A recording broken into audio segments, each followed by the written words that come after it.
Hi everyone, welcome to Tamil Keralam. അപ്പോൾ ഇന്ന് Sunday ആണ്. സൺഡേ ഇന്ന് ഫുള്ളായിട്ടുള്ള എടുത്തിട്ടുള്ള വീഡിയോ ആണ് ഇതിൽ ഉൾപ്പെടുത്തിയിട്ടുള്ളത്. അപ്പോൾ കാലത്തെ എണീറ്റ ഉടൻ തന്നെ വാട്സപ്പ് ഒന്ന് ചെക്ക് ചെയ്തു. അതുപോലെ യൂട്യൂബ് സ്റ്റുഡിയോ ഒന്ന് എത്ര വ്യൂസ് ഉണ്ട്, പിന്നെ സബ്സ്ക്രൈബേഴ്സ് കൂടിയിട്ടുണ്ടോ, ഇതൊക്കെ ഇത് എന്നും നോക്കുന്നതാണ്. പിന്നെ അത് കഴിഞ്ഞിട്ട് ഞാൻ ഫോൺ എടുക്കാറില്ല. ഒരു 10-11 മണിയൊക്കെ ആകും അത് കഴിഞ്ഞിട്ട് ഫോൺ എടുക്കാനായിട്ട്. അങ്ങനെ ബെഡിൽ നിന്ന് തന്നെ ചായയൊക്കെ കുടിച്ചു.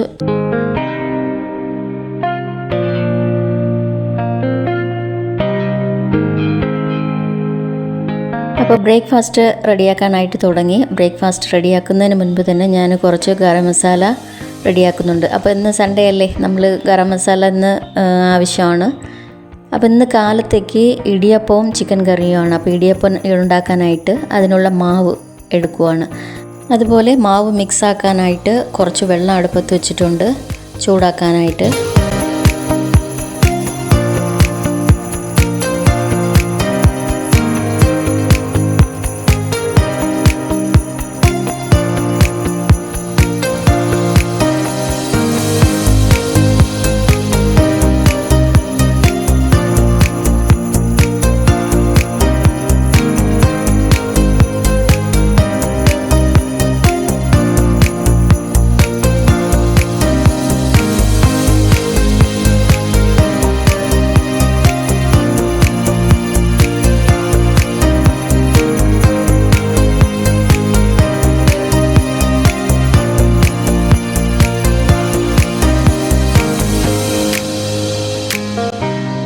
ആവശ്യത്തിന് ഉപ്പിട്ടിട്ടുണ്ട്.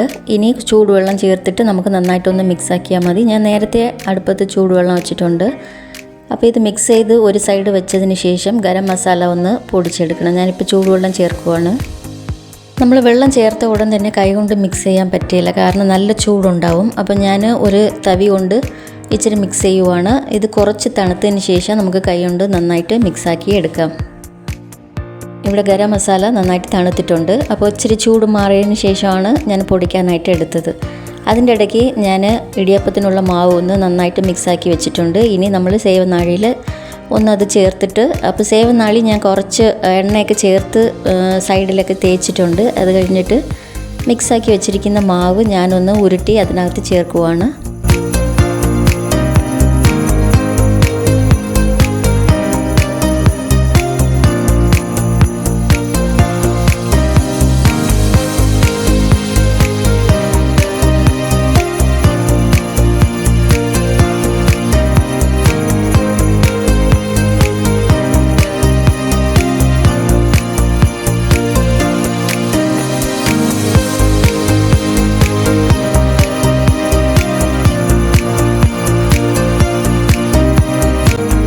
ഇതൊന്ന് അടച്ചതിന് ശേഷം നമുക്ക് ഓരോ തട്ടിലായിട്ട് നമുക്ക് പിഴിഞ്ഞു കൊടുക്കാം. അപ്പം എൻ്റെ കയ്യിൽ ഒരു ചെറിയ സ്റ്റാൻഡ് പോലെ ഉണ്ട്, അതിൽ 5 തട്ടുണ്ട്. അപ്പം നമുക്ക് 2-3 പ്രാവശ്യം വയ്ക്കേണ്ടി വരും. ഇഡ്ഡലി തട്ടിലാണെങ്കിൽ 2 പ്രാവശ്യം അല്ലെങ്കിൽ ഒരു പ്രാവശ്യത്തിൽ തന്നെ നമുക്ക് വെച്ചെടുക്കാം. പക്ഷേ ഇത് ഇച്ചിരി വലുതായിട്ട് കിട്ടും, നമുക്ക് വലിയ ഇടിയപ്പമായിട്ട് കിട്ടും. അതിന് വേണ്ടിയാണ് ഞാൻ ഇതിലുണ്ടാക്കുന്നത്. ഞാൻ അങ്ങനെ കൂടുതലും ഇടിയപ്പം ഒന്നും ഉണ്ടാക്കാറില്ല, ഇടയ്ക്കിടയ്ക്കാണ് ഉണ്ടാക്കുന്നത്. കാരണം അത് ഇച്ചിരി പിഴിഞ്ഞെടുക്കാൻ ഇച്ചിരി പാടാണ്, അതുകൊണ്ടാണ് ഞാനിത് കൂടുതലും ഉണ്ടാക്കാറ്. പക്ഷേ എൻ്റെ മക്കൾക്ക് ഇത് വലിയ ഇഷ്ടമാണ്. ഇടിയപ്പം ചിക്കൻ കറിയും ഇവിടെ എല്ലാവർക്കും വലിയ ഇഷ്ടമുള്ള ഒരു പദാർത്ഥമാണ്. അങ്ങനെ ഒരു തട്ടിൽ പിഴിഞ്ഞെടുത്തു. അതുപോലെ ബാക്കി 4 തട്ടിലും ഞാൻ പിഴിഞ്ഞെടുക്കുവാണ്. ഇത് കഴിഞ്ഞിട്ട് നമുക്ക് ഇഡ്ഡലി പാത്രത്തിൽ വെച്ച് തന്നെ വേവിച്ചെടുക്കാം.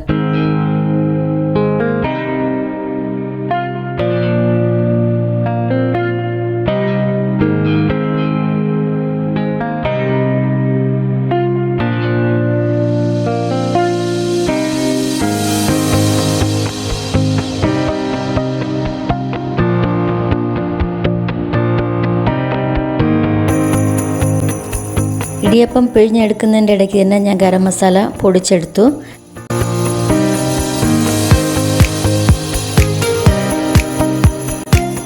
അപ്പോൾ ചിക്കൻ കറി നമുക്ക് പെട്ടെന്ന് റെഡിയാക്കാം. ഒരു 15-20 മിനിറ്റിനുള്ളിൽ തന്നെ ചിക്കൻ കറി റെഡിയാവും. ഇടിയപ്പം 2-3 പ്രാവശ്യം വയ്ക്കണമല്ലോ, അപ്പം രണ്ടും കൂടി സമയം കറക്റ്റാവും.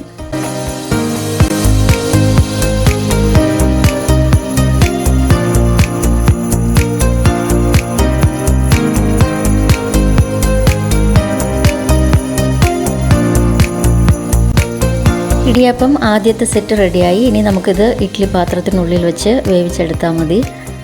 ഒരു 7 to 8 മിനിറ്റ് ഇത് വെന്താൽ മതി നമുക്ക്. കാരണം നമ്മൾ ചൂടുവെള്ളത്തിലാണല്ലോ ഇത് മിക്സ് ആക്കിയത്, അതുകൊണ്ട് കുറച്ച് സമയം വെച്ചാൽ മതി. കൂടുതൽ സമയം നമ്മൾ വയ്ക്കും തോറും ഇടിയപ്പം വളരെ ഹാർഡായിരിക്കും, നല്ല സ്പോഞ്ച് പോലെ സോഫ്റ്റായിട്ട് കിട്ടത്തില്ല. ഇടിയപ്പം വേവുന്നതിൻ്റെ ഇടയ്ക്ക് തന്നെ ഞാൻ ചിക്കൻ കറിക്കുള്ള സവാള റെഡിയാക്കുവാണ്. ഇത് തൊലിയെടുത്ത് മാറ്റിയതിന് ശേഷം ഇത് നന്നായിട്ട് വാഷാക്കി എടുത്തിട്ട് പിന്നെ ചെറിയ പീസായിട്ട് നീളത്തിൽ അരിഞ്ഞെടുക്കാം. ഞാനിപ്പോൾ തൊലിയൊക്കെ ഒരു ബോക്സിൽ കളക്ട് ചെയ്തെടുക്കുന്നുണ്ട്, കാരണം ഞാൻ ചെടിക്കൊക്കെ ഇത് ഇടാറുണ്ട്. സവാള നന്നായിട്ട് കഴുകിയെടുത്തിട്ടുണ്ട്. ഇനി നമുക്ക് ഇത് നീളത്തിൽ അരിഞ്ഞെടുക്കാം. ഞാനിവിടെ 4 സവാള എടുത്തിട്ടുണ്ട്.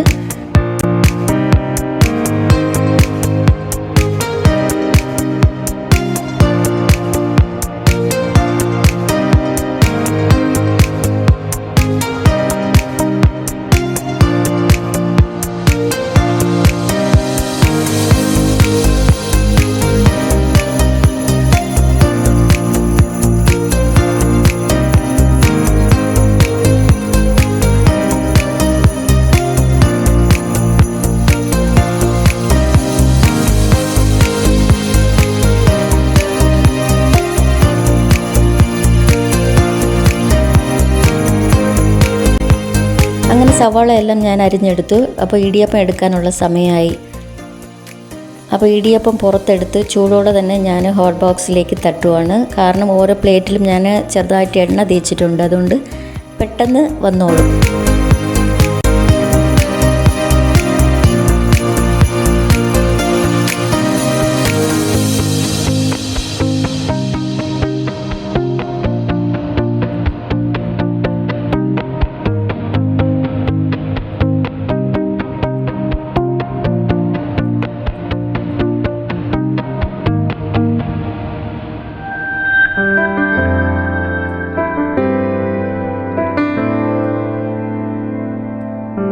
വളരെ സോഫ്റ്റായിട്ടുള്ള ഇടിയപ്പമാണ്.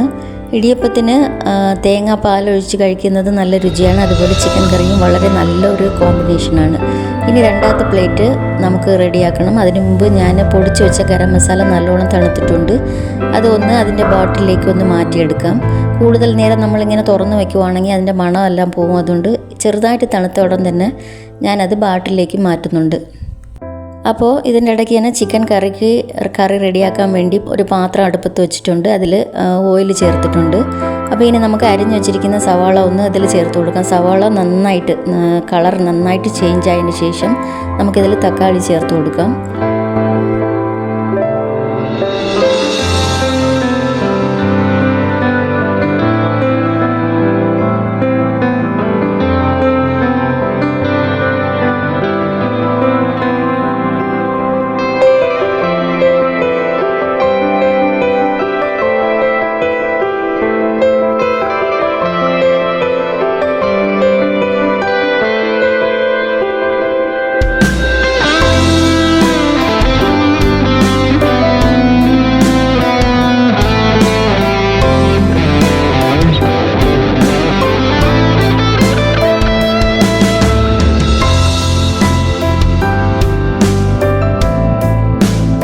അങ്ങനെ ചിക്കൻ കറിയും റെഡിയായി, അതുപോലെ ഇടിയപ്പവും റെഡിയായി. ഇനി ബ്രേക്ക്ഫാസ്റ്റ് കഴിക്കണം. അപ്പോൾ മക്കളെല്ലാവരും എണീറ്റ് വന്നിട്ടുണ്ട്. അപ്പോൾ എല്ലാവരും ഒന്നിച്ചാണ് ബ്രേക്ക്ഫാസ്റ്റ് കഴിക്കുന്നത്. ഇത് കഴിഞ്ഞതിന് ശേഷം, അതായത് ബ്രേക്ക്ഫാസ്റ്റ് കഴിഞ്ഞതിന് ശേഷം ഉച്ചക്കുള്ള പണി ഒന്ന് തുടങ്ങണം. കാലത്തെ തന്നെ ഉച്ചക്കുള്ള പണി തുടങ്ങുന്നുണ്ട്. അപ്പോൾ ഇന്ന് ബിരിയാണിയാണ് വയ്ക്കാൻ പോകുന്നത്. കറി കാലത്തെ റെഡിയാക്കിയല്ലോ, ഇനിയിപ്പോൾ ബിരിയാണി മാത്രമാണ് റെഡിയാക്കാൻ പോകുന്നത്. അങ്ങനെ ബ്രേക്ക്ഫാസ്റ്റൊക്കെ കഴിഞ്ഞു. ഞാനിപ്പോൾ ബിരിയാണിക്കുള്ള അരി കുതിരാനായിട്ട് ഇടുവാണ്. ഇത് ജീരകശാല അരിയാണ്. അപ്പം ഞാനിത് 1 കിലോ അരി എടുത്തിട്ടുണ്ട്. വെള്ളത്തിൽ ഇനി ഒരു 10-15 മിനിറ്റ് നന്നായിട്ട് കുതിരട്ടെ. അതിൻ്റെ ഇടയ്ക്ക് തന്നെ നമുക്ക് സവാളയൊക്കെ റെഡിയാവും. ബിരിയാണിക്കുള്ള സവാളയും തക്കാളിയൊക്കെ റെഡിയാക്കി എടുക്കാം. ഞാനിതിനിടയ്ക്ക് നമുക്ക് തേങ്ങാപ്പാൽ ആവശ്യമാണല്ലോ, അപ്പോൾ അത് തേങ്ങ പൊതിക്കാനായിട്ട് ഒന്ന് പുറത്തേക്ക് വന്നു. അപ്പോൾ ഇവിടെ ഇന്ന് ചേട്ടനും മോനും വീട്ടിലുണ്ട്, എന്നാലും ഇന്ന് ഞാൻ തന്നെയാണ് തേങ്ങ പൊതിക്കുന്നത്. പച്ച തേങ്ങ ആയതുകൊണ്ട് പെട്ടെന്ന് നമുക്ക് പൊതിച്ചെടുക്കാൻ പറ്റുന്നു. തേങ്ങ ഉടച്ചതിന് ശേഷം നമുക്ക് ചെറിയ കഷ്ണങ്ങളായിട്ട് ഇളക്കിയെടുത്തിട്ട് അത് അങ്ങനെ അരച്ചാണ് ഞാൻ പാലെടുക്കുന്നത്. ചിരക്കി എടുക്കാറില്ല ഞാൻ.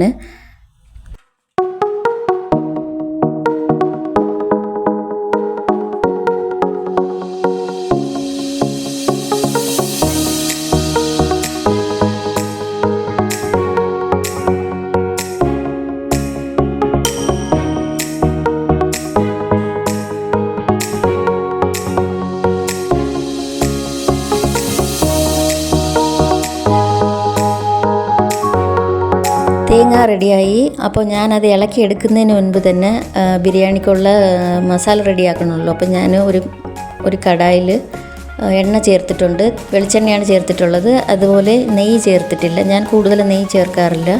എന്തെങ്കിലും സ്പെഷ്യൽ ഡേയ്സിൽ മാത്രമാണ് നെയ്യ് എടുക്കാറുള്ളൂ. അതും കുറച്ചേ ചേർക്കത്തുള്ളൂ.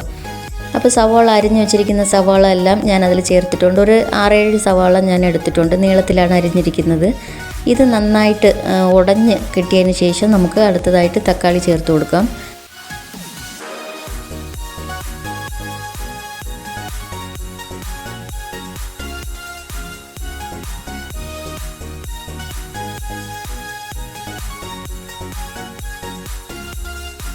തേങ്ങാപ്പാലിനായിട്ട് തേങ്ങ ചെറുതായിട്ട് ഇളക്കിയെടുത്തിട്ടുണ്ട്. അതുപോലെ ചെറിയ കഷ്ണങ്ങളായിട്ട് ഞാൻ അരിഞ്ഞെടുക്കുവാണ്. കാരണം നമുക്ക് അരയ്ക്കാനായിട്ട് ചെറിയ കഷ്ണങ്ങളാക്കുമ്പോഴാണ് അത് നന്നായിട്ട് അരിഞ്ഞ് കിട്ടുക. അല്ലെങ്കിൽ ഇടയ്ക്കിടയ്ക്ക് വലിയ കഷ്ണങ്ങളുണ്ടാവും. അപ്പോൾ എല്ലാം ചെറിയ കഷ്ണങ്ങളാക്കി അരിഞ്ഞെടുത്തിട്ടുണ്ട്. ഇനി നമുക്കിതൊന്ന് അരച്ച് തേങ്ങാപ്പാലെടുക്കാം. അപ്പോൾ ഇവിടെ സവോള ചെറുതായിട്ട് കളർ മാറിയിട്ടുണ്ട്. പക്ഷേ ഇനിയും നന്നായിട്ട് ഇതൊന്ന് സ്മാഷായി കിട്ടണം. അപ്പോൾ നല്ല കളറൊക്കെ ചേഞ്ചായി നന്നായിട്ട് ഉടഞ്ഞു കിട്ടിയാലേ ഇതിൻ്റെ നല്ല രുചി ഉണ്ടാവുള്ളൂ.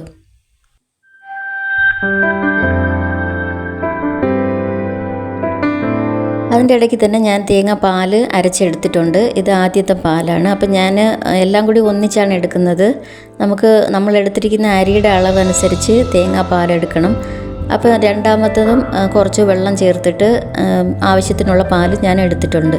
ഇനി ഇത് തേങ്ങ കൊത്ത് ചെറുതായിട്ടൊന്ന് നമുക്ക് പിഴിഞ്ഞെടുത്താൽ മതി.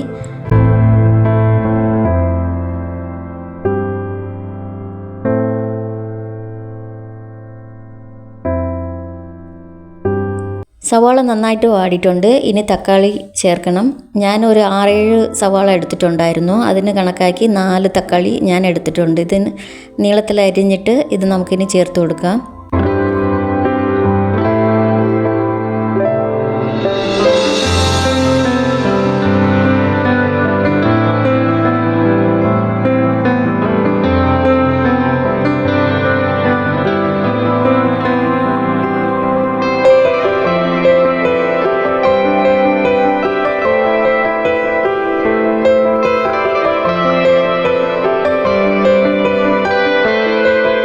തക്കാളി വാടുന്നതിൻ്റെ ഇടയ്ക്ക് ഞാൻ പുതിനയും മല്ലിയിലയും ഒന്ന് അരച്ചെടുക്കുവാണ്. ഞാൻ ഇലയായിട്ട് കൂടുതൽ ചേർക്കാറില്ല. ചിലപ്പോഴേ അങ്ങനെ ഇലയായിട്ട് ഇടാറുള്ളൂ. കൂടുതലും ഇതുപോലെ 2 കൂടി ചേർത്ത് അരച്ചിട്ടാണ് ചേർക്കുന്നത്. അപ്പോൾ മല്ലിയും പുതിന ഇലയും നമുക്ക് അരച്ചെടുക്കാം.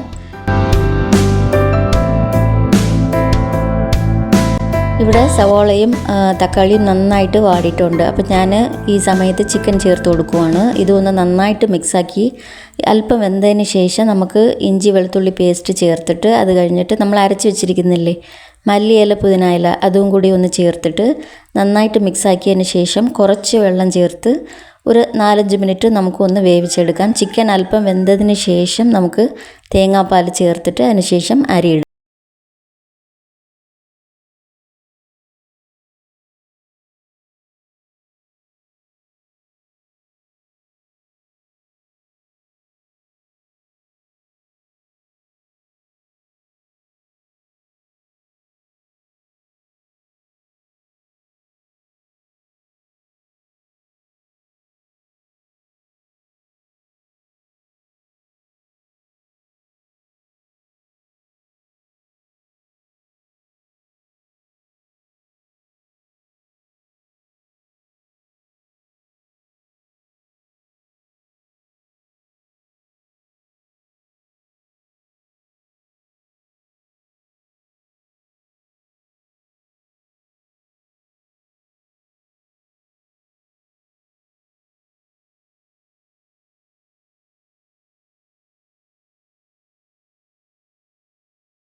വേവിച്ചെടുക്കാം. ഞാനിത് ആദ്യം നന്നായിട്ടൊന്ന് മിക്സാക്കി കൊടുക്കട്ടെ. അതിനുശേഷം മല്ലിയില പുതിനയൊക്കെ നമ്മൾ അരച്ച വെള്ളം കുറച്ചിരിപ്പുണ്ട് മിക്സിയിൽ, അതുകൂടി ചേർത്തിട്ട് ഒരു 4-5 മിനിറ്റ് ഇതൊന്ന് വേവിച്ചെടുക്കാം.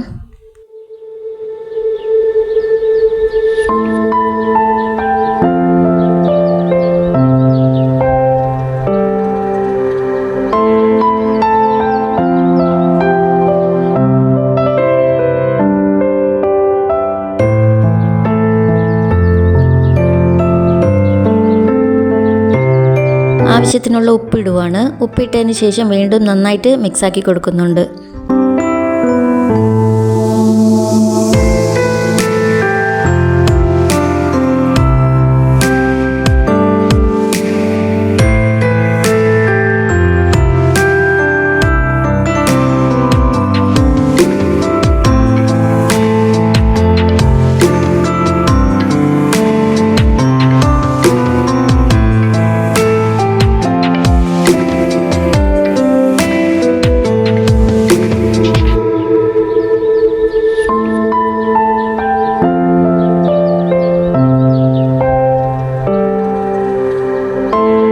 നമുക്ക് തേങ്ങാപ്പാൽ ചേർത്ത് കൊടുക്കാം. കാരണം എല്ലാം കൂടി മിക്സാക്കി 2-3 മിനിറ്റ് നന്നായിട്ട് തിളപ്പിച്ചതിന് ശേഷം ഞാൻ ഇപ്പോൾ തേങ്ങാപ്പാൽ ചേർക്കുവാണ്. അപ്പോൾ ഞാൻ 1 കിലോ അരി എടുത്തിട്ടുണ്ടല്ലോ, അപ്പോൾ അതിന് കണക്കാക്കി 1 കപ്പിന് 2 കപ്പ് തേങ്ങാപ്പാൽ വീതം ഞാൻ 1 കിലോ അരിക്ക് കണക്കാക്കിയിട്ടുള്ള തേങ്ങാപ്പാൽ എടുക്കുവാണ്. ഇത് നന്നായിട്ട് മിക്സാക്കിയതിന് ശേഷം ഇത് 2-3 തിള വരട്ടെ. തിള വന്നതിന് ശേഷം നമുക്ക് വെള്ളത്തിൽ കുതിർത്ത് വെച്ചിരിക്കുന്ന അരി ഒന്ന് ചേർത്ത് കൊടുക്കാം. അരി ചേർത്തതിന് ശേഷം ഒരു 20 മിനിറ്റ്, നമ്മൾ കുക്കറിലാണെങ്കിൽ 15 മിനിറ്റിൽ എളുപ്പത്തിൽ വെന്തോളും. പക്ഷേ നമ്മളിത് വിരിഞ്ഞ പാത്രത്തിലല്ലേ വെച്ചിരിക്കുന്നത്, അതുകൊണ്ട് ഒരു 20 മിനിറ്റ് വേവിച്ചെടുക്കണം. അത് കഴിയുമ്പോൾ അടിപൊളിയായിട്ട് നമുക്ക് ബിരിയാണി റെഡിയാവും. അപ്പോൾ ഞാൻ അരിയൊക്കെ ചേർത്ത് കൊടുത്തിട്ടുണ്ട്. ഇനി ഒരു പാത്രമായിട്ട് അടച്ചു കൊടുക്കുവാണ്. ഇനി ഒരു 20 മിനിറ്റ് കഴിഞ്ഞതിന് ശേഷം നമുക്ക് പാത്രം തുറന്നു നോക്കാം. ഇതിൻ്റെ ഇടയ്ക്ക് ഞാൻ പാത്രങ്ങളെല്ലാം, സിങ്കിൽ കിടന്ന പാത്രങ്ങളെല്ലാം കഴുകി എടുത്തിട്ടുണ്ട്. ബിരിയാണി റെഡിയാവുന്നതിൻ്റെ ഉള്ളിൽ തന്നെ ഞാൻ പാത്രങ്ങളെല്ലാം കഴുകി മാറ്റി. അങ്ങനെ ബിരിയാണി അടിപൊളിയായിട്ട് റെഡിയായി. നമുക്കൊന്ന് ഇളക്കി നോക്കാം.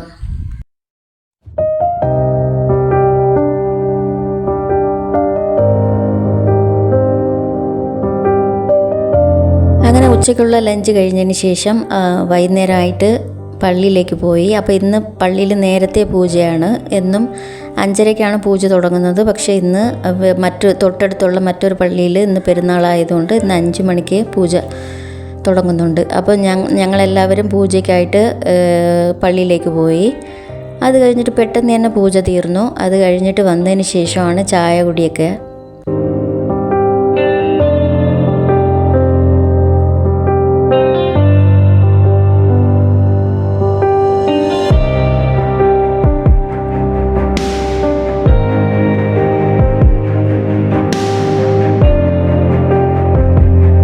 പള്ളിയിൽ നിന്ന് വന്നതിന് ശേഷം 1 കപ്പ് ചായയുമായിട്ട് ഞങ്ങൾ ടെറസിലേക്ക് കയറി. കുറേ നേരം ടെറസിൽ നിന്ന് ചായയും കുടിച്ചിട്ട് എല്ലാം ആസ്വദിച്ചിട്ട് അത് കഴിഞ്ഞ് ചെടികൾക്ക് വെള്ളം ഒഴിക്കണമായിരുന്നു. അപ്പോൾ ഇന്ന് ഞാനായിരുന്നു ചെടികൾക്ക് വെള്ളം ഒഴിച്ചത്. എല്ലാ ചെടികൾക്കും വെള്ളം ഒഴിച്ചിട്ട് കുറച്ച് നേരം ഞങ്ങൾ അവിടെ നിന്നു. അത് കഴിഞ്ഞിട്ടാണ് താഴേക്ക് വന്നത്. അതുമാത്രമല്ല, ഇപ്പോൾ പിച്ചിപ്പൂവിൻ്റെ സീസൺ ആണല്ലോ. അപ്പോൾ കുറച്ച് പിച്ചിപ്പൂ കിടപ്പുണ്ട്. അപ്പോൾ നല്ല മണമാണ് ഇതിൻ്റെ അടുത്തേക്ക് വരുമ്പം. ഇപ്പോൾ കുറച്ച് പൂക്കൾ കിട്ടുന്നുണ്ട്. ഞാൻ ഒരു കുട്ട എടുത്തുകൊണ്ട് വന്നിട്ടുണ്ടായിരുന്നു പൂക്കളെടുക്കാൻ വേണ്ടി. കാരണം പ്രെയർ ഏരിയയിൽ വയ്ക്കാമല്ലോ. അപ്പോൾ വീട്ടിനകത്ത് പ്രെയർ ഏരിയയിൽ തന്നെ, ഹാളിലാണ് പ്രെയർ ഏരിയ. അപ്പോൾ അവിടെ വരുമ്പോൾ ഹാളിൽ എൻ്റർ ആകുമ്പോൾ തന്നെ ഭയങ്കര മണമാണ്. അതിനുവേണ്ടിയാണ് ഡെയിലി പൂ എടുക്കാൻ വരുന്നത്. ഇപ്പം കുറച്ച് പൂക്കളുണ്ട്. അപ്പോൾ ഈ വീഡിയോ എല്ലാവർക്കും ഇഷ്ടപ്പെട്ടിട്ടുണ്ടാവുമെന്ന് കരുതുന്നു. ഇതുപോലെ മറ്റൊരു ഇൻട്രസ്റ്റിംഗ് ആയ വീഡിയോയിലൂടെ നമുക്ക് വീണ്ടും കാണാം.